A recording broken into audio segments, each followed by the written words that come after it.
Imagine the entire human family drawn as a single tree. Every person who has ever lived, every emperor and every slave, every language and every nation, all 8 billion of us alive today, and all the billions who came before, hanging from one enormous tree of descent, branch splitting from branch, back and back through time toward a single trunk.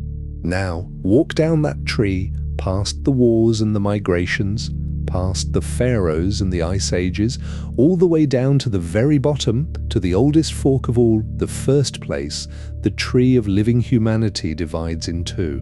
On one side of that fork sits almost everyone: Europeans, Asians, Australians, most of Africa, the peoples of the Americas, the entire sweep of recorded history. And on the other side alone sits one small people. You have been taught to think of them as the opposite of important, a relic, a curiosity. The Bushmen of the Kalahari, a scatter of hunter-gatherers in the driest corner of southern Africa, people the modern world walked past for centuries and called primitive, backward, left behind by history. A footnote. But when geneticists finally read their blood, really read it letter by letter against the whole of the rest of humanity, the footnote stood up and rewrote the book. Because the people we called the most primitive on Earth turned out to carry the oldest and deepest human DNA ever found. Not one branch among many. The branch closest to the trunk, the living edge of the first human beings. So here is the question that ought to unsettle you the way it unsettled the scientists who first saw it in the data. What if the people we ranked at the very bottom are, in the only measure that does not lie, the closest thing on this planet to the beginning of all of us? And what if the strange part of the human story is not who they are, but why everyone else is the one who left? Keep that question in your mind, because everything that follows is the slow uncovering of a single secret. And the secret is not where the sand came from. It is why the rest of us are the offshoot. Let us begin with who they actually are. The San are the oldest surviving hunter-gatherer peoples of southern Africa, a name that gathers together a number of related groups spread across what is now Botswana, Namibia, Angola, and South Africa, many of them living in and around the vast red sand of the Kalahari for at least 20,000 years, and by some evidence far, far longer, their ancestors have lived on that land in more or less the same way, reading the desert, following the game and the rains, drawing on the walls of rock shelters some of the oldest surviving art made by human hands. They are sometimes grouped with the Khoi herders under a single older word, Khoisan, and together they share something you will hear the moment one of them speaks. Their languages contain clicks, sharp, precise consonants made with the tongue against the roof and sides of the mouth, sounds that most of the world's languages lost or never had, folded into ordinary speech as fluently as you fold a vowel. To an outside ear, it is one of the most distinctive sounds a human voice can make, and for a long time that strangeness was used against them. The clicks, the hunting, the desert, the fact that they had built no cities and left no written histories, all of it was read by outsiders as evidence that these were simple people, people frozen at the very dawn of humanity, a window into how everyone had lived before the real story of civilization began somewhere else. That word before is going to turn out to matter enormously, but it will not mean what the people who used it thought it meant. Because the outsiders had the arrow of the story pointing exactly the wrong way. When Europeans reached southern Africa and met the San, they placed them at the bottom of a ladder they had invented, a ladder that ran from savage at the base up to themselves at the top. The San were the lowest rung. Not ancestors to be honored, obstacles to be removed. Over the 18th and 19th centuries they were hunted, driven off their land, pushed deeper into the desert that no one else wanted, until the Kalahari became less their ancient home than their last refuge. The people who had lived on that land longer than almost anyone had lived anywhere were treated as though they barely counted at all. And underneath the cruelty was a specific confident scientific belief, the belief that humanity had a center and a frontier, that history moved outward from the great civilizations, and that these desert people were simply what got left at the edges. For most of 2 centuries, that was the settled picture. The San were the periphery of the human story. The DNA had something to say about that. But to hear it, the scientists first had to do something that until very recently was impossible. They had to read a human being not as a story or a skull or a place on a map, but as a sequence of 3 billion letters, and then read that sequence against everyone else on Earth. The first real look came in 2010. A team led by the genome scientist Stefan Schuster sequenced the complete genomes of several individuals from southern Africa, including men from the San of the Kalahari, among the first indigenous African hunter-gatherers ever read at that depth. And immediately something extraordinary jumped out of the data, something that had nothing to do with where the San ranked and everything to do with how much they contained. The researchers found that 2 San men from neighboring groups, men who lived close enough to be neighbors, could differ from each other genetically by more than a European differs from an Asian. Sit with that. 2 men from the same corner of the same desert carried more genetic difference between them than a person from Stockholm and a person from Beijing. The San were not a small, worn-down remnant of humanity. They were one of the most genetically diverse populations on the entire planet, a people holding more of the raw variation of our species inside a single community than whole continents hold between them. And in genetics, diversity is a clock. It is, in fact, the clock. A young population, one descended from a small group that recently spread out, is genetically thin because there simply has not been time to accumulate much variation. An old population, one that has been large and continuous for an immense span of time, is genetically deep, layered, rich.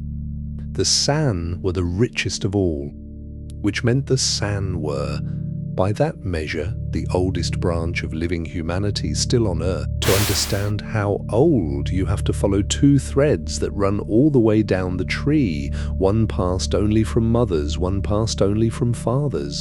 The first is mitochondrial DNA, handed down from every mother to every child, unbroken along the female line. Trace it back through the generations and every living human's maternal line converges, the famous mitochondrial Eve, the woman from whom all of us inherit that thread. And when geneticists map the branches of the human mitochondrial tree, the very deepest one, the first to split from all the others, the branch labeled L0, is carried today at its highest concentration by the Khoisan of southern Africa. Their maternal line is not one twig among many.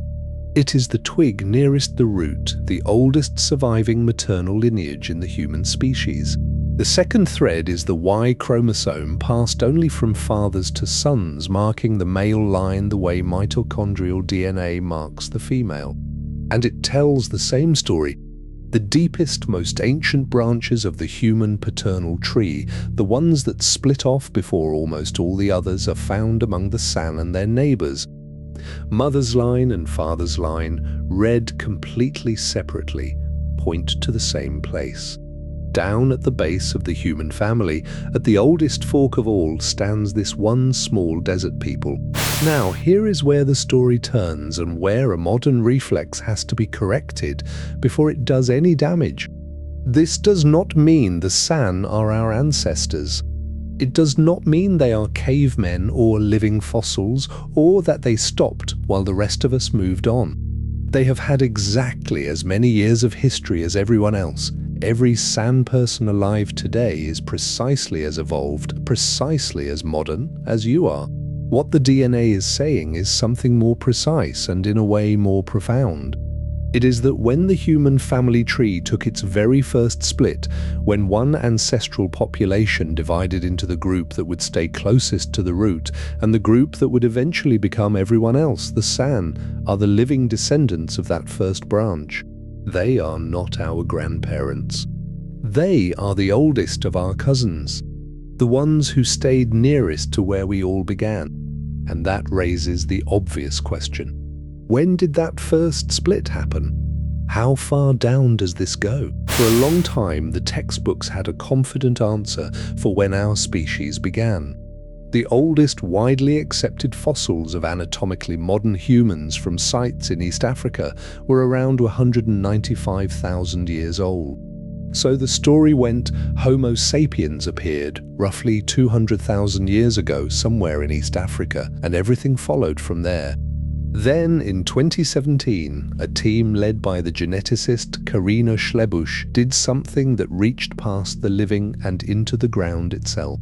They recovered and sequenced ancient DNA from the remains of people who had lived in southern Africa long ago, including a boy who had died near the coast of what is now South Africa around 2,000 years before the present, in a time before herders and before farmers ever reached that land. His genome was a clean, ancient sand signal, uncontaminated by everything that came later. And by measuring how far his lineage had already diverged from the rest of humanity that long ago, the team could wind the clock all the way back to the first split, the moment the sand branch separated from the branch that became everyone else. The number that came back was staggering. Between 260,000 and 350,000 years ago. That is far older than the fossils had said our species could be. The genetics were insisting that the deepest division within living humanity, the fork at the very bottom of the tree, was already opening more than 250,000 years ago, perhaps 1/3 which meant Homo sapiens as a whole had to be at least that old. The sand's DNA was not just telling us who was oldest, it was pushing back the birthday of our entire species, and it did so at almost exactly the moment new fossils from the far side of Africa at a site called Jebel Irhoud independently pushed the same date back to around 300,000 years. Bones and blood from opposite ends of a continent arriving at the same astonishing answer. Now hold the whole picture in your head, because this is the secret finally coming into focus. More than 250,000 years ago, the ancestral human population in Africa began to divide. One lineage, the one that leads to the San, branched off first and remained in southern Africa, deep and diverse and continuous, all the way down to the people in the Kalahari today. Every other human lineage descends from the other side of that split. And then, tens of thousands of years later, something happened to a small piece of that other side. A modest band of people, by some estimates only a few thousand strong, walked out of Africa and into the rest of the world. Everyone alive today outside of Africa, every European, every Asian, every Australian, every Native American, all of them descends from that one small band that left. And when a small band leaves, it cannot carry the whole reservoir with it. It carries only the sliver of human diversity that happened to be walking that day. Geneticists call it a bottleneck, the entire genetic inheritance of billions of people squeezed through the eye of a single needle. Which is why a whole continent of Europeans and Asians, taken together, holds less genetic variation than the San do on their own. We, the people of the wider world, the people who built the cities and wrote the histories and drew the ladder with ourselves at the top, are the thin branch, the offshoot, the small group that left and never looked back. The San are what stayed, and what stayed kept the depth. So look again at the word the outsiders used, primitive, first. In one sense, cruelly wrong, a slander used to justify taking their land and their lives. And in another sense, one they never intended. Exactly, precisely right. The San are close to first. Not because they are simple, not because they are unchanged, but because their lineage reaches nearest to the base of the entire human tree, nearer than the people who coined the insult ever imagined they themselves stood far away from it. There is one more thing the diversity is telling us, quieter than the rest but harder to shake. If you want to understand what human beings are, the full range of what our species can be genetically, the whole span of the code, you cannot learn it from the billions of us descended from the band that left. We are, all of us out here, variations on a single narrow sample. To read the deep instructions, the oldest and widest version of the human genome, you have to go back to the people who never went through the bottleneck. Modern medicine has begun to understand this. Some of the most important discoveries about human genetic variation, about disease and resistance, and the true shape of our DNA are only visible when you finally include the populations that had been left out of every study, and the San are the deepest well of all. The people ranked last turn out to hold the reference copy. And so we come back to the tree, and to the fork at the bottom, and to the small people sitting alone on the older side of it. For 200 years we told a story in which humanity had a center, and the San lived at its edge. The DNA has turned that story inside out. There is a center to the human family, a trunk, a root, a beginning, and it is not in Europe, and it is not in the great river valleys of the first cities. It is in southern Africa, in a lineage that has been there, unbroken and undiluted and impossibly deep since before our species had a proper name. The rest of us are the migration. The San are the home address. The next time you see one of those old photographs, a San hunter in the Kalahari, a face the world was once taught to look down on, understand what you are actually looking at. Not a relic, not a fossil, not the past. You are looking at the living edge of the oldest branch of the human family that still exists, the closest thing on earth to the people we all, every one of us, came from. We spent centuries certain we knew who stood at the beginning of the human story. We were looking in the wrong hemisphere the entire time. It was written all along in the blood of the people we refused to see.